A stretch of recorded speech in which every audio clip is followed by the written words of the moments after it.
I've been wanting to paint a piece of furniture in a high gloss finish for a long time, but I've honestly just been really intimidated by it. I think this week I've finally worked up enough confidence to kind of dip my toes into the water of the high gloss world. So I picked up a can of this Benmore Advanced paint in their high gloss finish and a cheap little end table from the thrift store to experiment on, and I'm gonna give it a try. Let's see how this goes.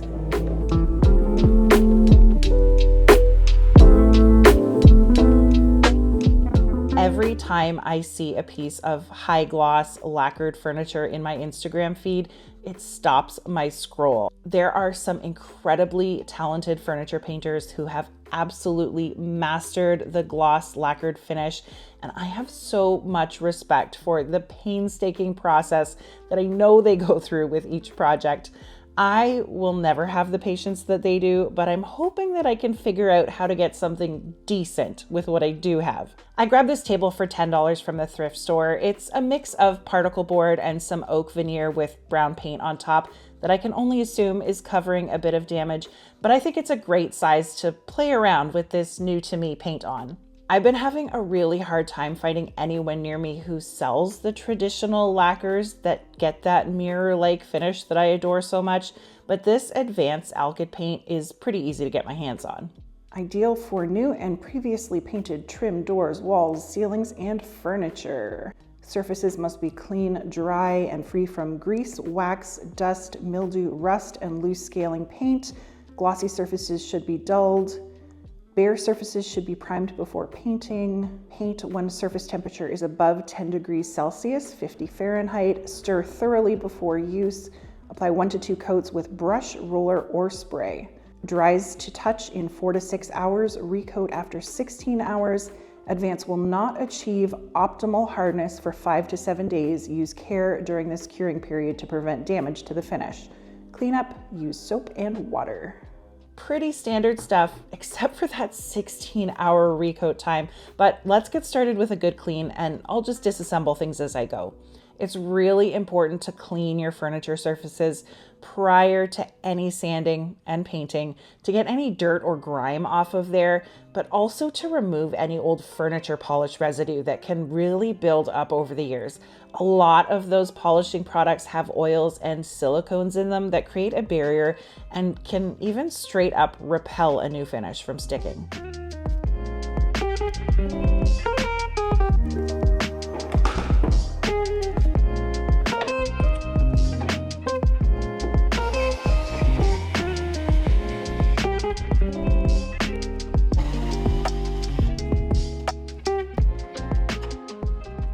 I'm going to take these little magnetic catches off of the doors too.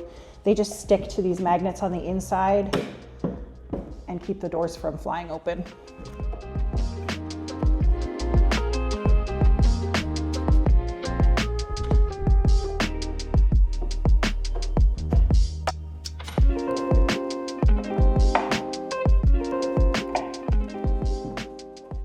I need one of Modern Makeover's cool special effects where he just like magics the screws out of their holes.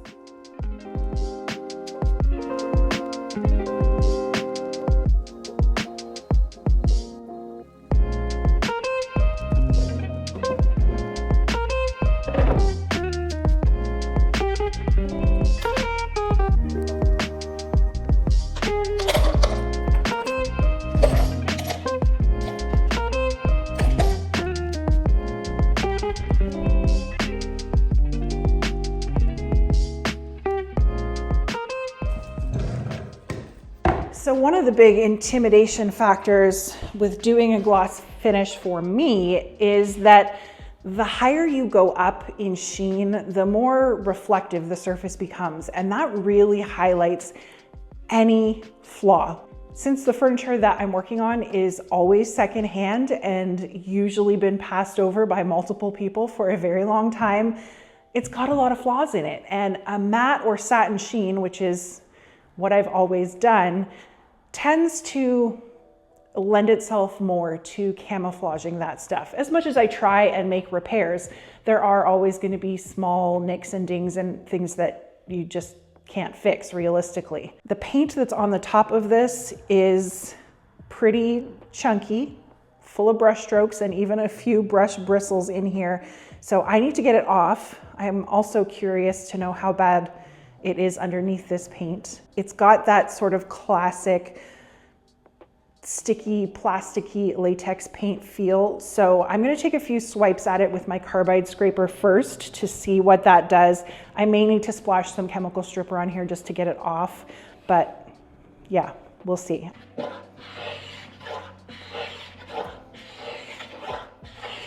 Okay, that took 3 minutes. So now I can come back with my sander and get the rest of this paint residue off and smooth out the top without melting the paint and just gumming up my sandpaper and making a mess.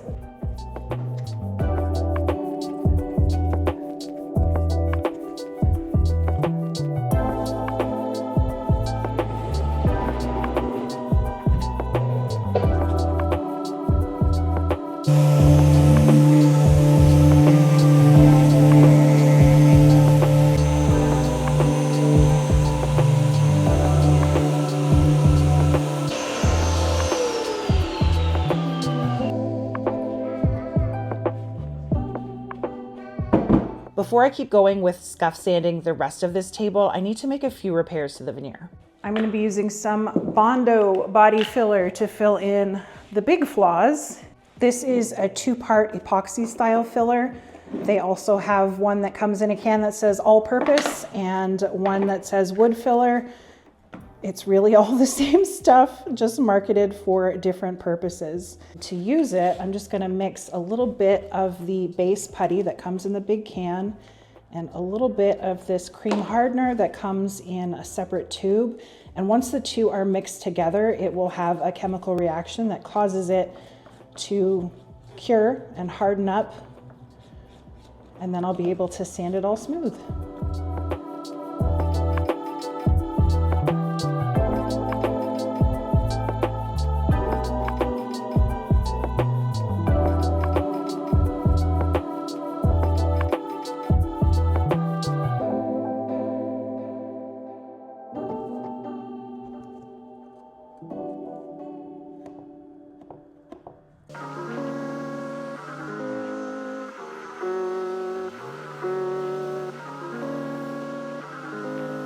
Once I had that filler smoothed out, I just kept going over the rest of the surfaces to dull that shiny finish, just like the instructions on the can say to do. This gives the primer and the paint a little bit of micro texture to really grab onto. For any of the curvy trim sections, I used one of these squishy foam abrasives from Surf Prep to help me get around those details without flattening out or misshaping any of it. If I didn't have these pads, I'd just go over all of this by hand.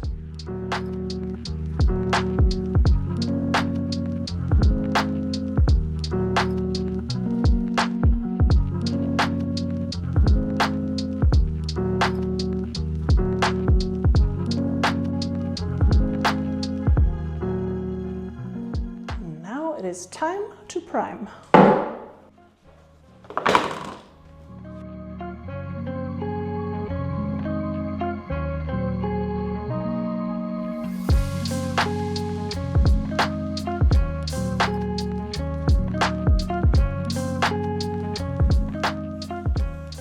This primer is shellac based, so it needs either denatured alcohol or ammonia to clean it out of or off of your equipment if you do choose to do that.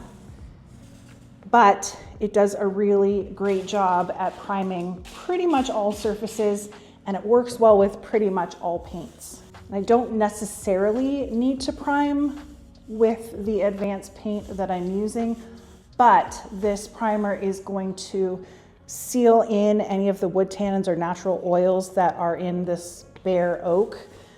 It's also going to seal up all the different textures that I have going on with the bare wood, the original finished wood, and the wood filler, so that the paint can sit evenly and look the same across all of those different textures.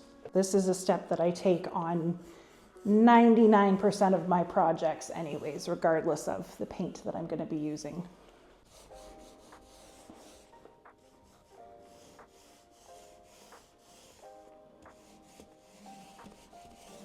Whoa, do you see that?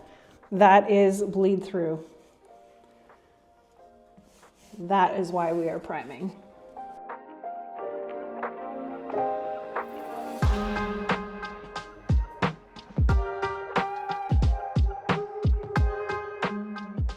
Once I got that first coat on, I wrapped my tray and roller in a plastic bag to keep it from drying out on me.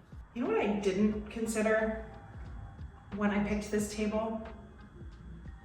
Is that it's oak, and oak has a really deep textured wood grain, which I can see and feel now that I have my first coat of primer on here. And in order to get that really smooth, glossy finish, I'm gonna need to fill in all of the grain texture on this. Oh, that was a mistake.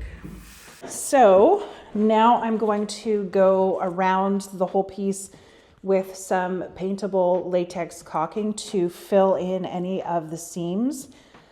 And then I'm going to go over the whole thing, I think, with some Bondo glazing and spot putty that I'm just gonna spread out with an old gift card to fill in this grain.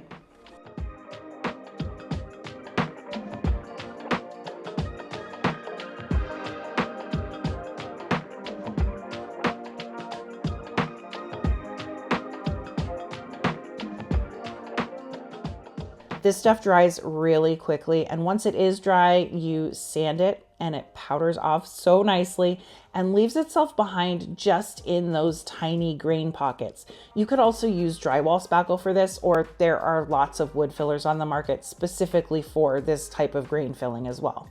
Once it was dry, I popped some fine 400 grit sandpaper onto my sander to remove all of the excess. And again, to go over all of the trim details, I used another foam pad to help me out. I made sure I cleaned up all the dust and then sealed that filler in with a second coat of primer.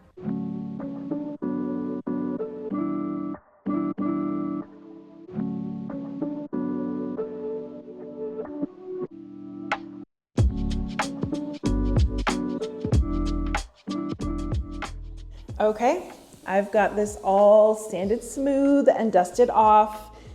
If I'm being completely honest, it could probably use a second round of grain filling, but I'm over it at this point. It will be what it will be.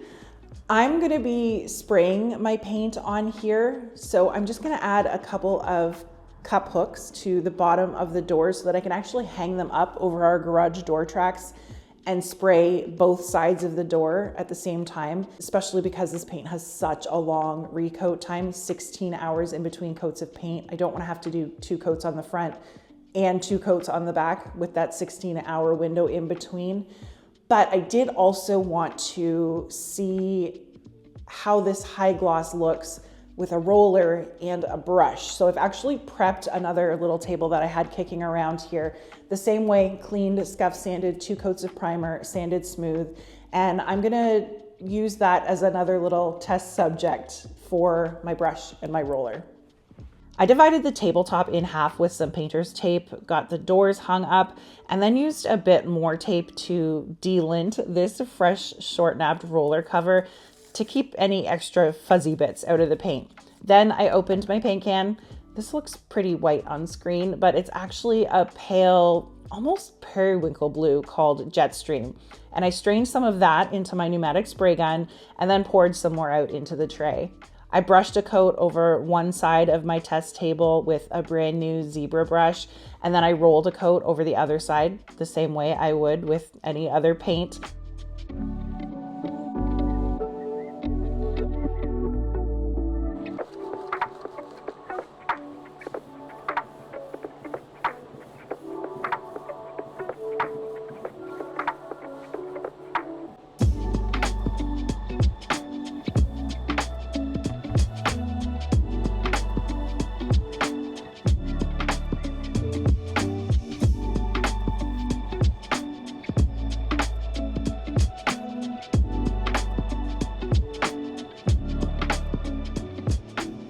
I tested out my spray on a piece of cardboard, and once I was happy with how things were flowing, I moved over to the end table. This paint stays wet for a very long time to let it level itself out. So I tried to be careful that I wasn't spraying on too much. I've had Advanced drip pretty badly on me before, and it's kind of traumatizing.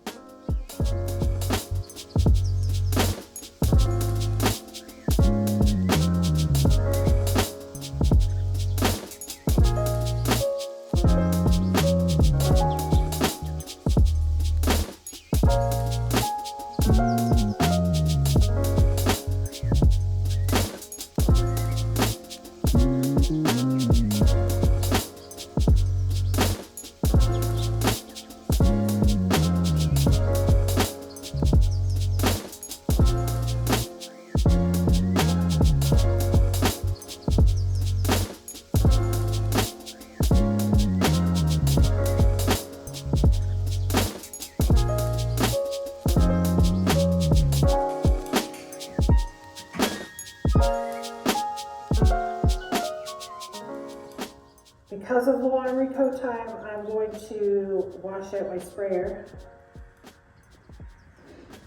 And then I guess I won't see you till tomorrow.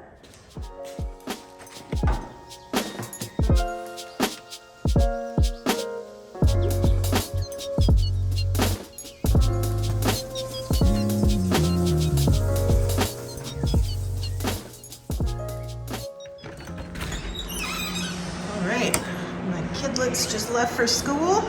Let's see what's going on in here.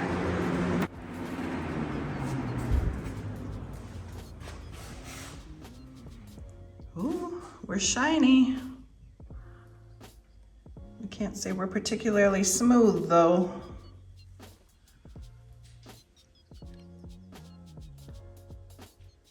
Okay.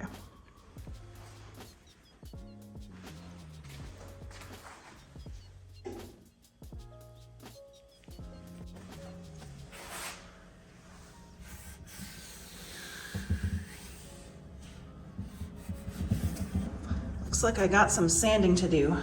I'm gonna use one of these fine squishy pads in Surf Preps Pro Foam to smooth things out, get ready for second coat. Another fine grit squishy pad to smooth out that first coat. The main table wasn't too bad, but there were a few really rough patches where I probably didn't spray enough paint for it to dry with its intended glossiness. But both the brushed and rolled sections were really rough and just full of texture from their respective tools. Once I had everything feeling softer and better, I wiped each surface down with a mix of water and denatured alcohol and a microfiber cloth to make sure that there was no dust left behind. Any little dust particle that gets stuck in the paint is gonna make it feel like grit once it's dry.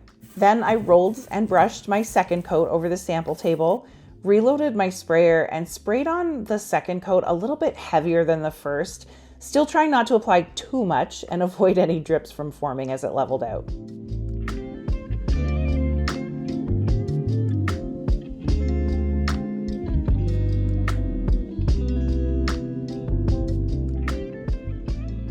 This is what the second coat from each tool was looking like wet.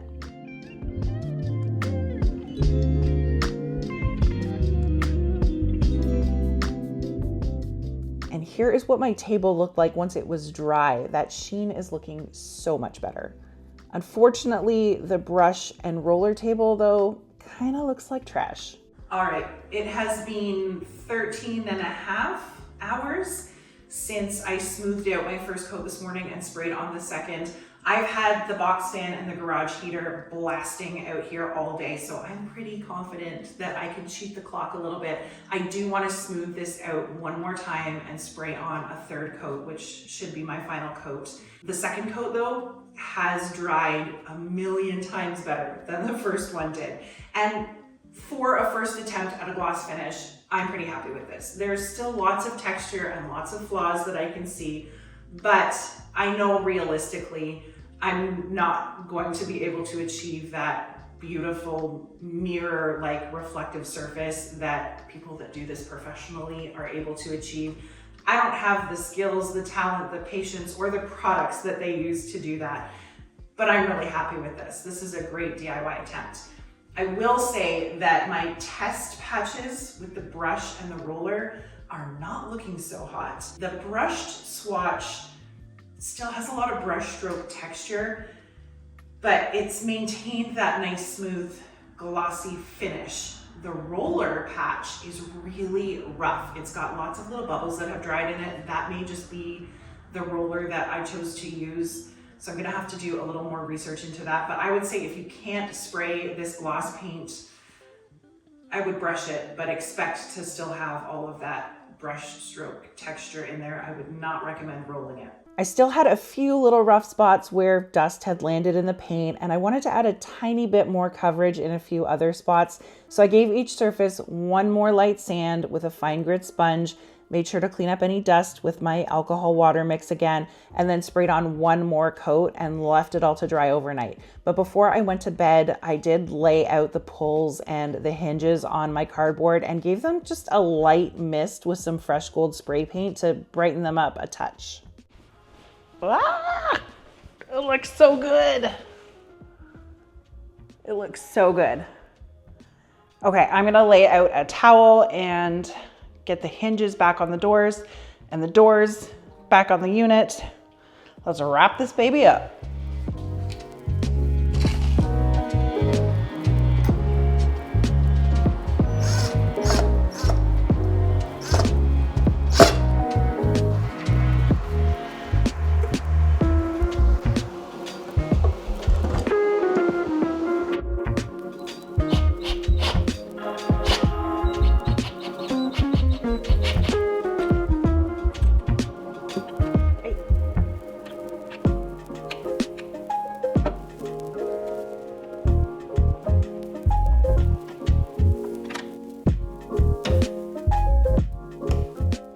I am really happy with how this table turned out. It's far from perfect, but that was the whole point of this project, to try a new product and figure out what parts of my usual process need to be adjusted to get the best results. There are a few spots where the deep oak grain is definitely still prominent and could have used more filling, but I don't really mind that. And I do have one tiny drip here on the front that I didn't even see until I was reinstalling the door. There are also some seams in the door panels that don't look as clean as I'd like them to, and have dried with a couple of teeny tiny bubbles in the paint that I didn't catch because of the angle that I had them hanging. But now I know for next time to make sure that I'm more careful with that stuff. And it's nothing that you're really gonna notice unless you're way too close to this table. Anywho, I hope you had fun following me through this process and learned a few things for yourself. Make sure you're subscribed to the channel for tons more furniture flipping inspiration, tips, and tricks, and I will catch you all next time.